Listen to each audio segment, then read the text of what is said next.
तो शुरू करें। हम लास्ट पढ़ रहे थे समाकलन। मैं आपको बता दूं कि हम फिज़िक्स में चैप्टर पढ़ रहे हैं, चैप्टर नंबर 2, जिसका नाम है भौतिकी में उपयोगी गणितीय सूत्र।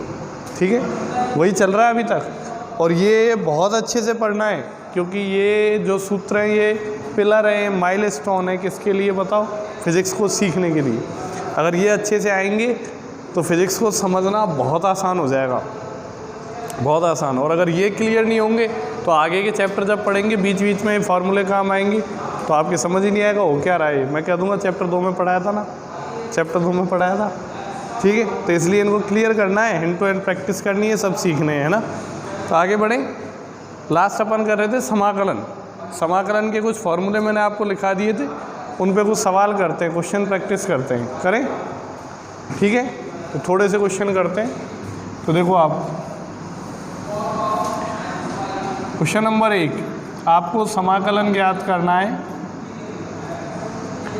x की घात 5 का। ठीक है, करें यार, कैसे करेंगे? आपको फार्मूला लिखाया था x की घात n का समाकलन क्या होता है? x की घात n+1 बटे, यही बताया था, ये याद रखना आपको। तो बताओ इसका समाकलन करें। इसको क्या पढ़ते हैं? x की घात 5 का x के सापेक्ष समाकलन। तो हल करने पे आंसर क्या आएगा? x की घात 5+1 बटे 5+1। और हम पढ़ रहे हैं अनिश्चित समाकलन, तो साथ में क्या लगाएंगे? c। तो क्या आंसर आ गया? x की घात 6 बटे 6+c। क्लियर है? आपको बोल दिया जाए क्वेश्चन नंबर 2, आपको बोल दे समाकलन करो √x का। कैसे करेंगे समाकलन? √x को क्या लिख सकते हैं? x की घात 1/2। कौन से फॉर्मूले से करेंगे? इसी फॉर्मूले से। x की घात n का समाकलन क्या होता है? x की घात n+1 बटे, तो कितना हो जाएगा ये? x की घात 1/2+1, सॉरी, बटे 1/2+1 हो जाएगा क्या? बताओ। तो हल करें और प्लस में क्या लगाएंगे? c। अब जोड़ दें आप, 1/2 में 1 जोड़ो लघुत्तम लेके, तो 2 एकम 2 और 1 3/2। तो x की घात 3/2 और बटे में 3/, ये पलट के ऊपर आ जाएगा तो हो जाएगा 2/3 और x की घात 3/2। हो गया? समझ आया आपके? आपको मान लो क्वेश्चन नंबर 3 हल करना है, 1/x की घात 3, इसका आपको समाकलन करना है। कैसे करेंगे? इसको लिख देंगे x की घात -3 लिख देंगे। अब वही फार्मूला लगाएंगे, क्या? x की घात n का क्या होता है? x की घात n+1 बटे n+, और प्लस में क्या लगाएंगे? c। हल करें, x की घात -2 बटे -2 और प्लस, और अगर x की घात माइनस में हो प्लस में बनाना चाहें तो 1/, में लिख देते हैं 1/-2, और x की घात -2 नीचे आ जाएगा x²। सही है? हो गया? क्लियर है? क्वेश्चन नंबर 4 देखते हैं। अब थोड़ा सा चेंज करते हैं रूटीन। आपको समाकलन करना है x² + x का, है ना, dx। अब 2 पद ले लिए तो 2 पदों का समाकलन कैसे करेंगे? समाकलन पहले तो x² का करेंगे x के सापेक्ष, फिर प्लस लगा देंगे, फिर समाकलन करेंगे x का x के सापेक्ष। हल करें, x² का करो वही x की घात n से, तो क्या हो जाएगा? x की घात 2+1 बटे 2+1। सही है? यहाँ x की घात 1 मान लें तो वही x की घात n से समाकलन करो, तो x की घात 1+1 बटे 1+1 समाकलन हो गया। अब लगाएंगे +c। ठीक है, आप समझना, यहाँ 2 बार समाकलन किया है तो 2 बार c नहीं लगाएंगे, c एक बार ही लगाएंगे। समझ रहे हो? क्योंकि पूरे फलन का एक साथ समाकलन कर दिया। अलग अलग लगा लो, जैसे मान लो यहाँ c लगा दो c1, यहाँ लगा दो C2, तो C1 और C2 क्या है, नियत राशि, और दो नियत राशियों को जोड़ेंगे तो भी क्या मिलेगी आपको, नियत राशि। तो एक ही लिख दो ना, समझ रहे हो। तो एक बार ही लगाएंगे पूरा समाकलन हल होने के बाद।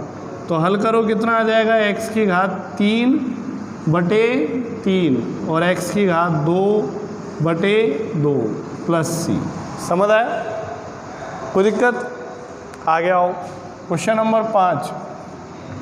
आपको समाकलन करना है ax² plus bx plus c का, या ax प्लस b और प्लस c/x का समाकलन करना है।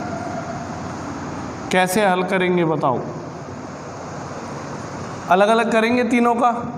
पहले ax का समाकलन करेंगे x के सापेक्ष, फिर b का समाकलन करेंगे x के सापेक्ष, फिर c/x का समाकलन करेंगे x के सापेक्ष। सही। अब बताओ, x के सापेक्ष समाकलन करेंगे तो x वाले पद को छोड़ के बाकी सब क्या रहेंगे, कांस्टेंट, नियत रहेंगे। x वाले पद को छोड़ के बाकी सब क्या रहेंगे बताओ, कांस्टेंट रहेंगे या नहीं। तो बाकी सब कांस्टेंट होंगे। तो यहाँ पे देखो a क्या है, नियत राशि है, कांस्टेंट है, तो कांस्टेंट को बाहर ले लेते हैं अपन समाकलन के बाहर, तो क्या रह जाएगा, x dx।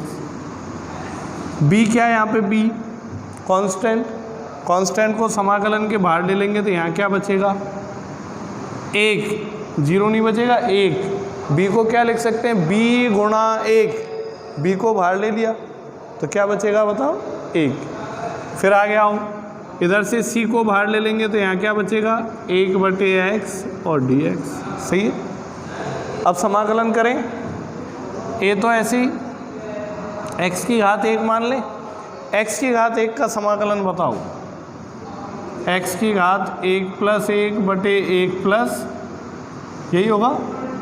b ऐसे ही, b 1 का x के सापेक्ष समाकलन, कल फॉर्मूले लिखाए थे, तो 1 का x के सापेक्ष समाकलन क्या हो जाएगा, x, और c 1/x का समाकलन क्या होगा, x के सापेक्ष। फॉर्मूले लिखाए थे अपन ने, तो ये आएगा log x।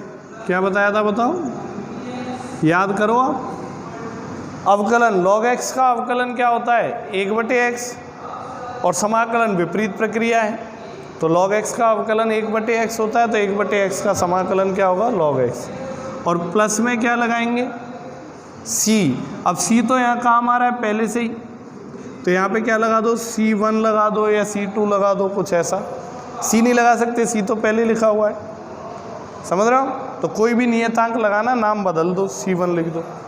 तो अब इसको आप हल कर दो, ये आपके पास आंसर आ गया, ax² plus bx plus c log x और प्लस c1। समझ पा रहे हैं हम, कोई दिक्कत। एक और हल करें ऐसे ही। छठा, आपको समाकलन करना है √x माइनस 1/√x का होल स्क्वायर, इसका समाकलन करना है। कैसे करेंगे, अब डायरेक्ट तो हल हो नहीं सकता है, तो पहले होल स्क्वायर खोलेंगे आप। तो होल स्क्वायर खोलें, a माइनस बी का होल स्क्वायर, a स्क्वायर करो, तो a स्क्वायर करेंगे तो क्या मिलेगा, x प्लस b स्क्वायर करो तो b स्क्वायर मिलेगा 1/, और माइनस 2ab, 2a गुणा b, तो a को b से गुणा करेंगे तो √x से √x कट जाएगा, 1 बचेगा, और 1 को 2 से गुणा करेंगे तो 2।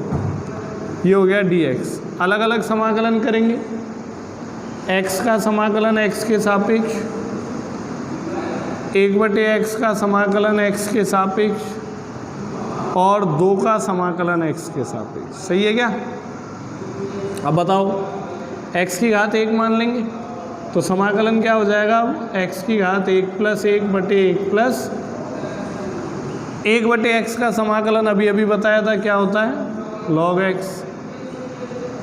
और ये नियत राशि को बाहर ले लेंगे तो अंदर क्या बचेगा, 1। 2 को क्या लिख सकते हैं, 2 गुणा 1। तो अब हल करो, तो हो गया x² 2 प्लस log x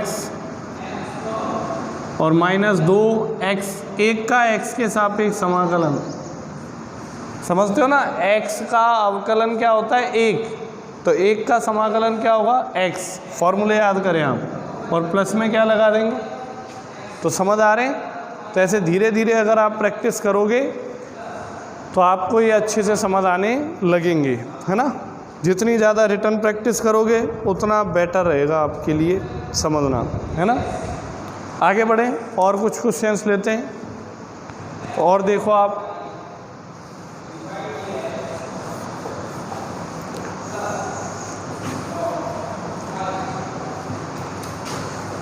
थोड़ा सा टाइप चेंज करते हैं, ठीक है। आपको ऐसे बोल दिया आपको समाकलन करना है, क्वेश्चन नंबर 7, आपको समाकलन करना है x² माइनस 1 बटे x² का, इसका x के सापेक्ष समाकलन करना है। अब थोड़ा अटपटा है क्योंकि u बटे v दो फलन है दो भाग में, तो u बटे v से समाकलन करना है।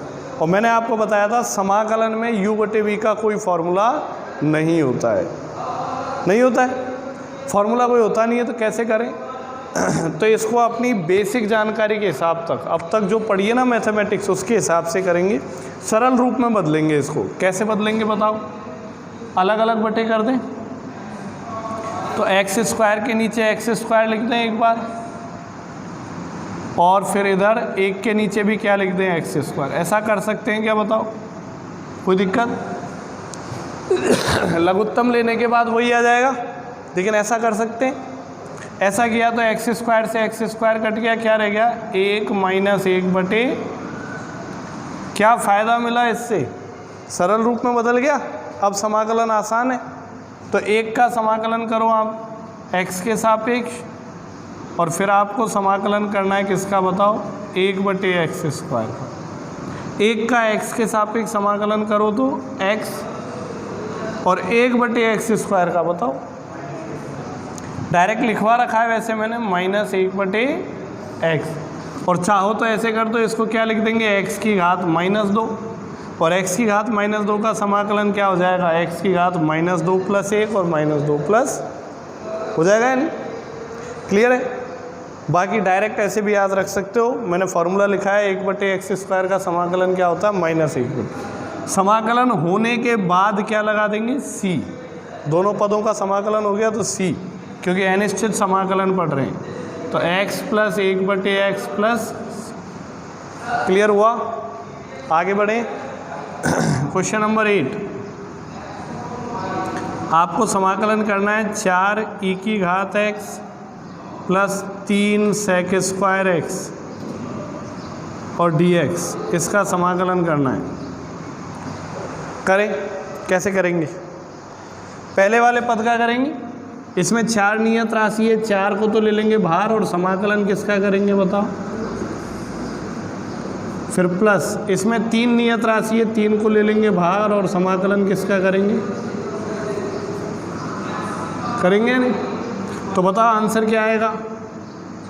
4 तो ऐसे ही, e की घात x का e की घात x, e की घात x का x के सापेक्ष समाकलन क्या आएगा, e की घात x, यही लिखाया था।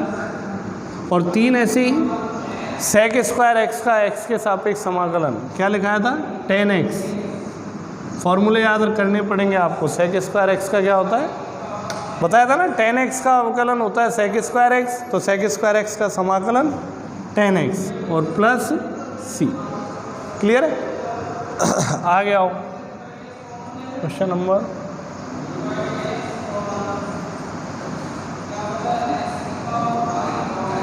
आपको समाकलन करना है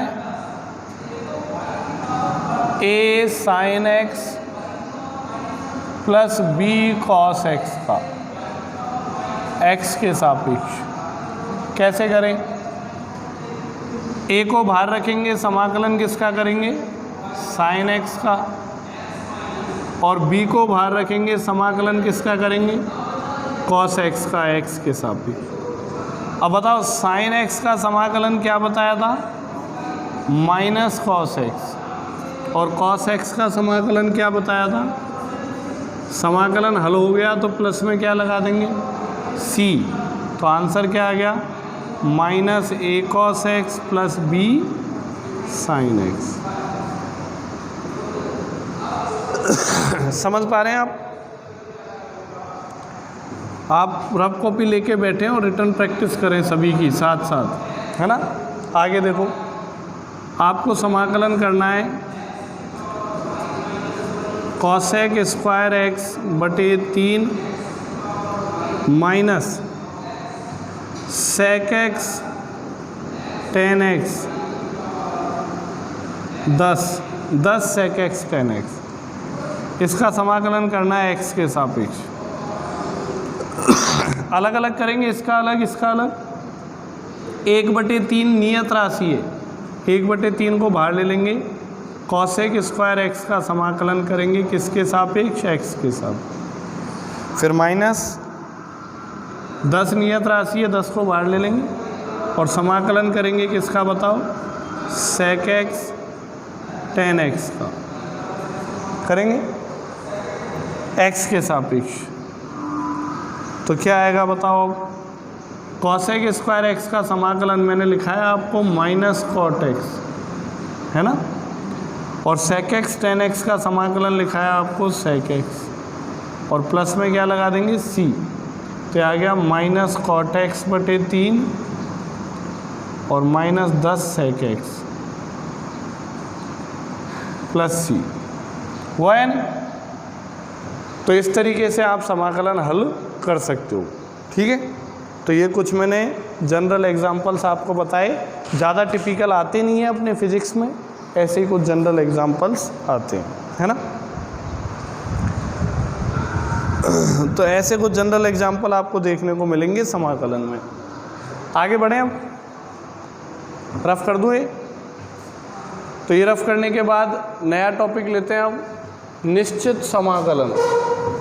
क्या लेते हैं, निश्चित। अभी तक जो अपन ने पढ़ा था वो क्या है, अनिश्चित समाकलन। अब हम पढ़ेंगे निश्चित समाकलन।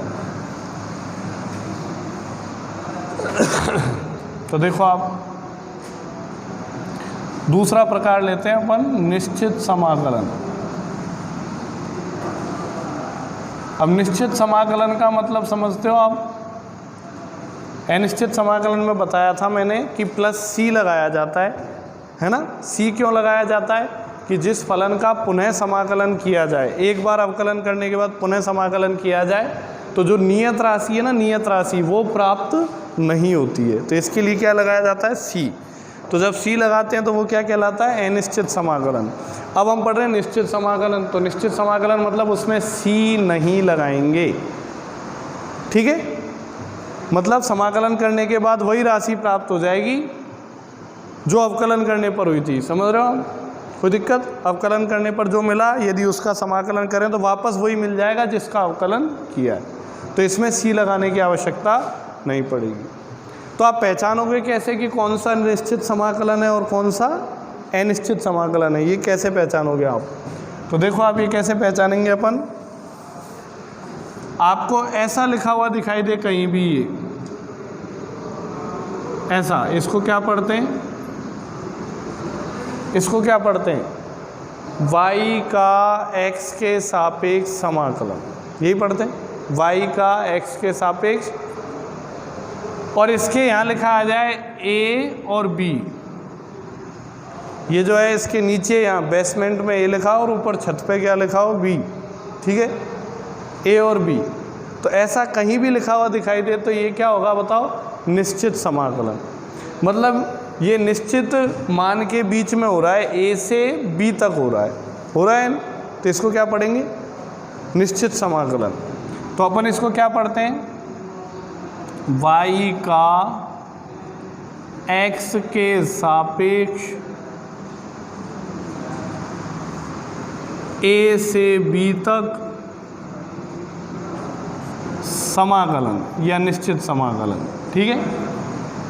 y का x के सापेक्ष और a से b तक समाकलन। और ये जहाँ भी a से b तक ऐसा कुछ लिखा हुआ आ जाए उसको क्या बोलेंगे अपन, निश्चित समाकलन। इसमें a को बोला जाता है निम्न सीमा, a को क्या बोलते हैं अपन, और b को अपन क्या बोलेंगे, उच्च सीमा। समझ रहे हो? जैसे समाकलन एक निश्चित मान के लिए करना होता है कि x का मान 1 से और x का मान 5 तक परिवर्तित हो सकता है, तो 1 से 5 तक समाकलन करना है, तो 1 को तो क्या बोलेंगे, निम्न सीमा, और 5 को क्या बोलेंगे बताओ, उच्च सीमा। क्लियर है? कोई दिक्कत ही है? समझ में आए? तो आगे देखो आप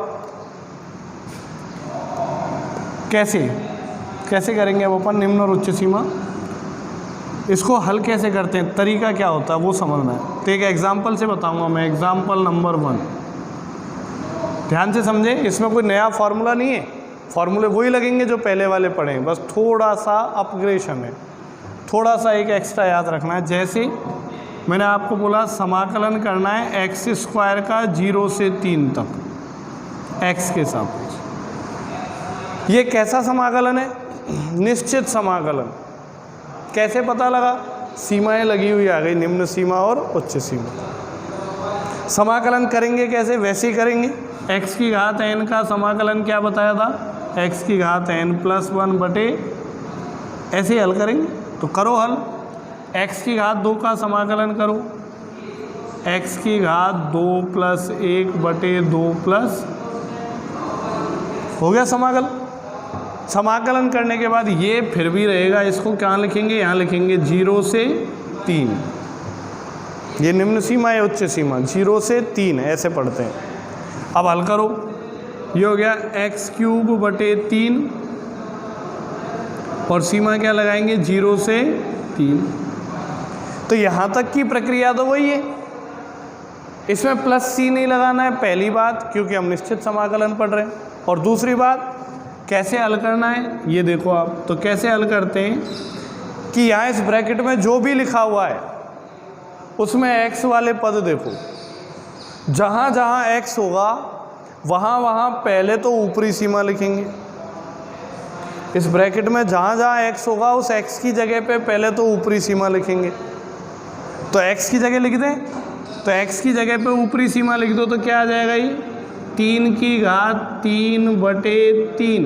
सही है क्या, बताओ? मैंने क्या किया, x की जगह पे क्या लिखना है, ये ऊपरी सीमा लिख दी। फिर आप बीच में लगाएंगे माइनस, लगा दिया, और फिर क्या करेंगे, x की जगह पे निम्न सीमा लिखेंगे। तो x की जगह पे निम्न सीमा लिखो, 0 की घात 3 बटे 3। हो गया निश्चित समाकलन हल, हो गया। अब इसको हल कर लो, क्या आंसर आएगा बताओ। 3 की घात 3 27 भाग 3 9, और माइनस 0 में 3 का भाग लगाएं 0, तो आंसर कितना आ गया बताओ। आ गया है नहीं? इसको बोलते हैं अपन निश्चित समाकलन। एक और एग्जाम्पल नंबर 2। आपको समाकलन करना है 0 से π/4,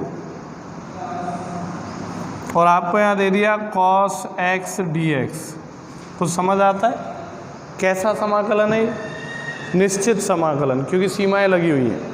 तरीका क्या है, cos x का समाकलन करना है। क्या होता है cos x का समाकलन, माइनस साइन x होता है क्या, नहीं, साइन x ही होता है। cos x का समाकलन क्या होता है, साइन x। ठीक है, सीमाएं लगाएंगे 0 से π/4। क्लियर है? अब कैसे हल करते हैं, आगे क्या बताया था, इस ब्रैकेट में जहाँ भी x होगा उस x की जगह क्या लिखेंगे, ऊपरी सीमा। तो क्या लिखेंगे, पूरा लिखेंगे एक साथ, साइन x की जगह क्या लिख दिया, π/4। क्लियर?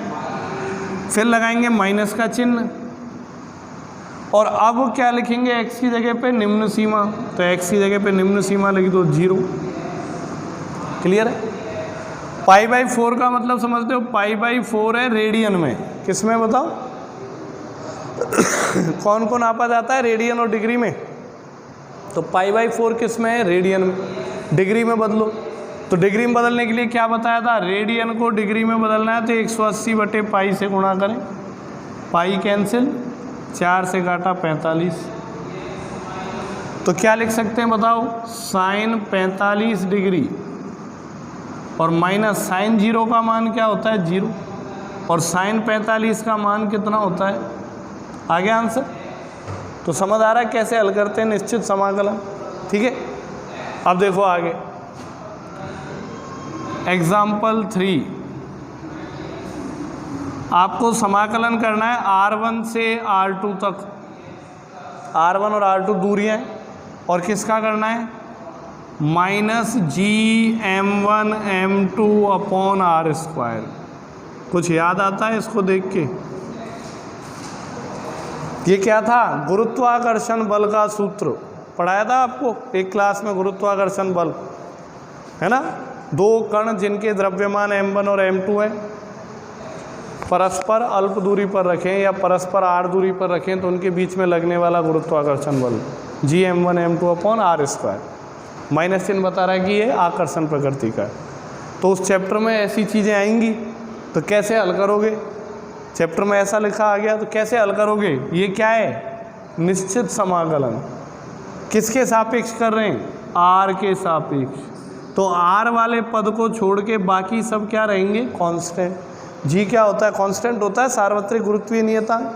m1 और m2 द्रव्यमान, ये भी कांस्टेंट रहेंगे। दो पिंड लेंगे, वो मान लो एक 5 किलो का एक 10 किलो का है, तो गुरुत्वाकर्षण बल लगने से उनका द्रव्यमान थोड़ी बदलेगा, वो तो उतना ही रहेगा। तो m1 और m2 भी क्या है, कांस्टेंट। मतलब r के सापेक्ष समाकलन कर रहे हैं तो r को छोड़ के बाकी सब क्या है। तो कांस्टेंट का क्या करते हैं बताओ, कांस्टेंट को समाकलन के बाहर ले लेते हैं। तो बाहर ले लेंगे GM1, तो अंदर क्या रह जाएगा बताओ, R1 से R2 1/r² और dr रह जाएगा क्या। अब मुझे बताओ, मैंने आपको समाकलन लिखा है डायरेक्ट 1/x² का x के सापेक्ष समाकलन माइनस 1/x। तो मुझे बताओ 1/r² का r के सापेक्ष समाकलन क्लियर है। तो माइनस 1/r² का r के सापेक्ष समाकलन समझ पा रहे हैं हम। तो ये हो जाएगा माइनस 1/r और सीमाएं लगाएंगे R1 से R2। लिमिट मतलब सीमा, लिमिट की यहाँ से यहाँ तक। ठीक है, अब क्या किया जाए, ये तो ऐसे लिखेंगे माइनस GM1M2। इधर क्या सिखाया था, यहाँ जो कुछ भी लिखा है उसमें r की जगह पे, देखो उधर तो हम x के सापेक्ष कर रहे थे तो x की जगह पे लिखा था, यहाँ किसके सापेक्ष कर रहे हैं तो किसकी जगह पे लिखेंगे। तो यहाँ जो कुछ भी दिया है उसमें r की जगह पे पहले तो ऊपरी सीमा लिखो। तो r की जगह ऊपरी सीमा लिख दें तो ये क्या बन जाएगा, माइनस 1/r2। समझ आया, r की जगह पे ऊपरी सीमा लिख दें तो ये क्या हो जाएगा, माइनस 1/, फिर माइनस अपनी तरफ से एक माइनस लगाएंगे और फिर अब क्या लिखेंगे, निम्न सीमा लिखेंगे इसकी जगह। तो निम्न सीमा लिखो तो माइनस 1/r1 हो गया। ऐसे सिखाया ना, जो भी यहाँ लिखा हो उसमें पहले तो ऊपरी सीमा लिख दो, फिर बीच में अपनी तरफ से माइनस लगाओ, फिर जो भी यहाँ लिखा है उसमें एक बार निम्न सीमा लिख दो।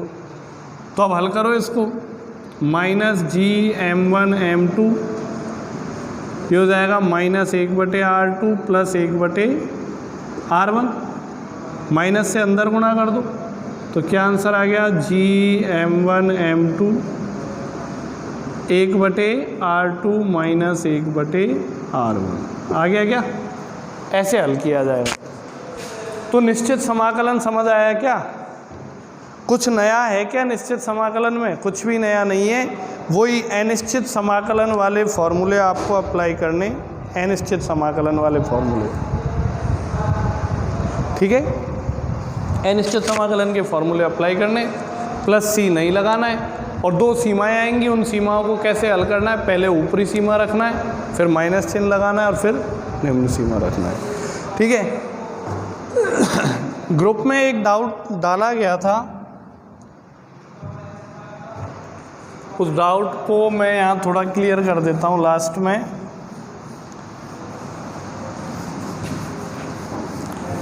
देखो आप, हमने एक न्यूमेरिकल किया था निश्चित और अनिश्चित समाकलन वाला, तो वीडियो में मैं क्लियर नहीं कर पाया। तो उसमें y का अधिकतम मान आया था 41, है ना, और न्यूनतम मान आया था आपके पास 9। और मैंने बोला था कि जितने भी मान आएंगे, है ना, कुछ ऐसा समीकरण था y बराबर x³ माइनस 12x और प्लस 25, यही था क्या? तो मेरी याददाश्त बहुत अच्छी है, क्वेश्चन भी याद रहता है मुझे। तो ये क्वेश्चन था। अब आप देखो, मैंने बोला था कि इसके मान 9 और 41 के बीच में आएंगे, है ना, लेकिन आपने कुछ मान रख के देखे होंगे, तो कुछ मान रख के देखे होंगे तो इससे 41 से बड़ा भी आ रहा होगा और 9 से छोटा भी आ रहा होगा। ये क्यों आता है, इसका रीज़न क्या है? तो रीज़न मैं आपको ग्राफ जो होते हैं ना, अपने ग्राफ, अभी इसी चैप्टर में ग्राफ की स्टडी कराऊंगा, वहाँ मैं आपको अच्छे से समझा पाऊंगा। रीज़न क्या होता है कि ये जो भी आपको समीकरण दिया है, इसके आगे बाउंडेशन लगी होती है कि x का मान आपको चेक करना है।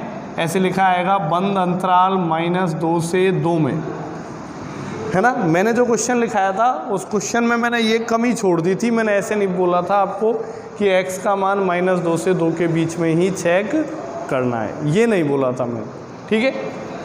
कोई दिक्कत, इसलिए वो ज़्यादा आ रहे हैं। तो इस क्वेश्चन के लिए एक बाउंडेशन है, कंडीशन है क्या, कि ये वाला जो अधिकतम और न्यूनतम मान कब पॉसिबल है, जब अपन x का मान -2 से 2 के बीच में रखें।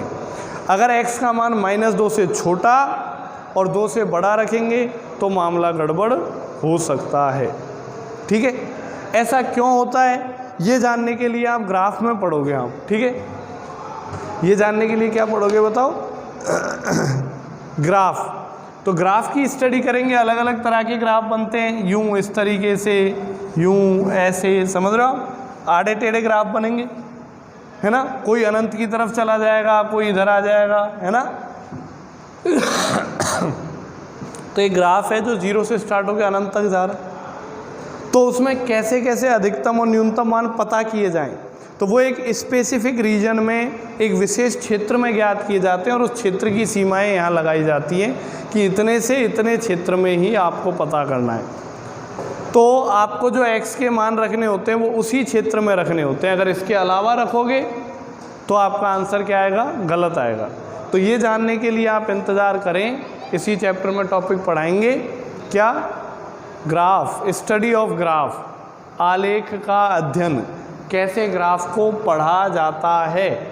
ग्राफ जो होते हैं, पहली बात तो बनते कैसे हैं। अब तक आपने जो ग्राफ बनाए वो सरल रेखीय ग्राफ बनाए हैं सारे। अब आप इस चैप्टर में सीखेंगे हर तरह के आड़े टेढ़े, कोने कुचारे, वृत्त, दीर्घवृत्त, सब तरीके के ग्राफ सीखोगे आप, ठीक है। तो उन ग्राफ्स को पढ़ाते समय मैं आपको बताऊंगा कि अधिकतम और न्यूनतम मान जो है वो ऐसे सीमाओं के बीच में क्यों लिया जाता है।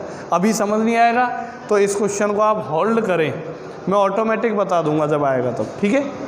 अभी बताने का कोई मतलब नहीं है, क्योंकि ग्राफ पढ़ना आपको आता नहीं। समझाऊंगा तो पहले तो ग्राफ पढ़ना आना चाहिए, उसके बाद वो समझ में आएगा, ठीक है। तो थोड़ा सा वेट करें, 2-3 लेक्चर का और फिर आएगा इसमें टॉपिक।